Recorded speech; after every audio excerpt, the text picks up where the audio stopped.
Dr. Daniel Morin, a cardiac electrophysiologist and director of cardiovascular and electrophysiology research at the Ochsner Medical Center and the Ochsner Clinical School of the University of Queensland Medical School in New Orleans, Louisiana. I'm here to discuss our paper, which will appear in an upcoming issue of the Mayo Clinic Proceedings, entitled The State of the Art, Atrial Fibrillation Epidemiology, Prevention, and Treatment. My co-authors, who are 5 other practicing cardiac electrophysiologists, include my colleagues Dr. Michael Bernard, Paul Rogers, and Sudaron Thihalo Lipavin, who are also here at Ochsner, and Dr. Christopher Medias, originally of Rush Medical Center in Chicago, but now at Tufts Medical Center in Boston, and our senior author, Dr. Mark Estes, who is Chief of Electrophysiology at Tufts Medical Center in Boston. As the most common sustained arrhythmia in adults, atrial fibrillation, or AF or AFib, is an established and growing epidemic. It is important for clinicians to be aware of AF's epidemiological trends, methods of risk reduction, and the various available treatment modalities. Our understanding of AF's pathophysiology has advanced, and with this new understanding has come advancements in the prevention strategies as well as pharmacological and non-pharmacological treatment options. That's what led us to perform this review. It was designed to be a very thorough summary of the state of the art for all aspects of atrial fibrillation, from epidemiology and pathophysiology to prevention and chronic management. Because this is such an enormous topic, the review itself is also quite long, nearly 11,000 words. While it may serve as a rather complete rundown of most, if not all, aspects of atrial fibrillation, it could also serve as a valuable reference to be re-reviewed in sections as needed.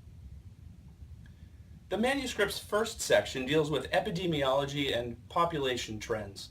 It's amazing to realize that AF was first described in 1909, and now, a little more than 100 years later, AF is an established and growing epidemic.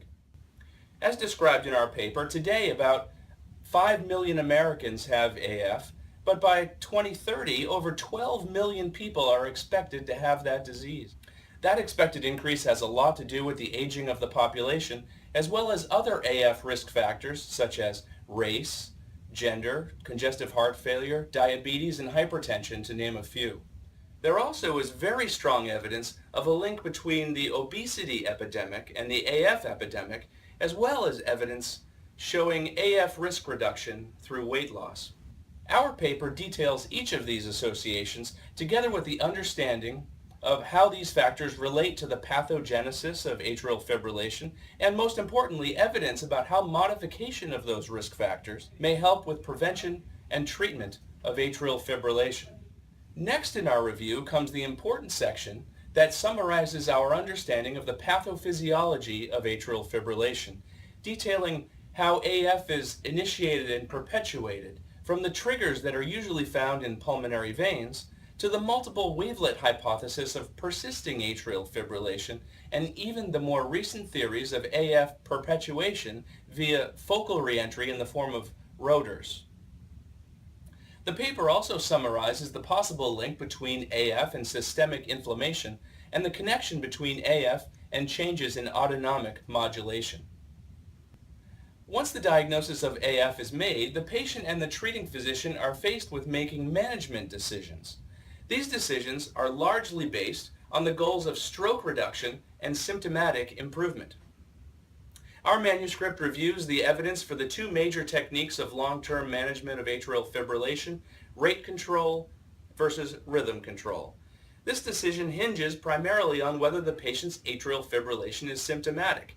It is well known that for some patients with AF, there are severe symptoms, but some patients feel exactly the same whether they're in atrial fibrillation or in normal sinus rhythm. As detailed in our paper, the current evidence supports rhythm control when the patient's AF is symptomatic and a rate control strategy if there are no symptoms from the atrial fibrillation.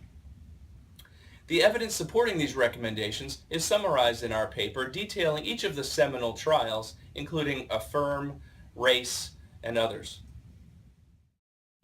Next, the review summarizes key methods of rhythm control, ranging from the wide variety of antiarrhythmic drugs that are available to the developing techniques of catheter ablation, including newly available technologies and those still under active development. We discuss purely surgical treatment for AF, as well as the fairly new combined surgical plus catheter ablation techniques, often called hybrid ablation or the convergent procedure.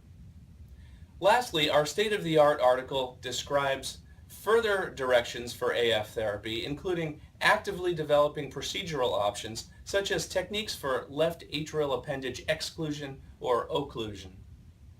My co-authors and I worked hard to craft a comprehensive and yet digestible review of all of the important aspects of atrial fibrillation as we know it today. We hope that you will find it useful. On behalf of my co-workers, I am Ochsner Medical Center electrophysiologist, Dr. Daniel Morin. We hope you found this presentation from the content of Mayo Clinic Proceedings valuable. Our journal's mission is to promote the best interests of patients by advancing the knowledge and professionalism of the physician community. If you are interested in more information about us, our homepage is www.mayoclinicproceedings.org.